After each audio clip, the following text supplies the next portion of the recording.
Hi guys, kamusta? My name is Ronald. I make travel guides, travel updates going to Philippines and Singapore. OIC video guide for OFW. Good news if you are looking for a job abroad dito sa Singapore. Ang video na to is about sa mga nurses na nasa Singapore or mga aspiring nurses na OFW. So stay tuned, meron tayong good news para sa inyo.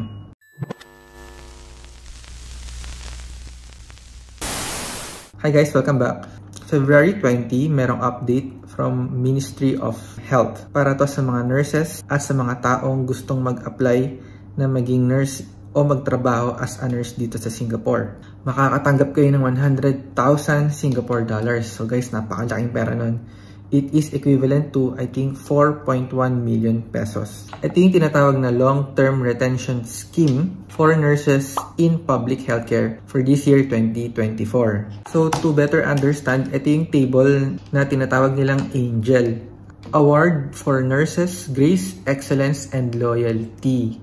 So, to attract and encourage nurses, pwedeng local or mga foreigner, especially Filipino nurse, marami tayo niyan, to build a lifelong career in nursing. So, ina-attract talaga ng Singapore na magtrabaho yung mga gustong maging nurse. Piniprioritize nila yung pag-stay nila sa isang clinic o sa isang trabaho. So, yung 100,000 na to, matatanggap nila over the next 20 years sa career nila na hindi sila umaalis sa Singapore. There will be a total of 29,000 nurses na makakapag-benefit dito sa Angel Scheme or sa bagong scheme na to. So, hindi nyo actually matatanggap yung 100,000 ng isang bagsak. Pero, base nga sa table na to, matatanggap nyo siya bawat period habang nasa same industry kayo.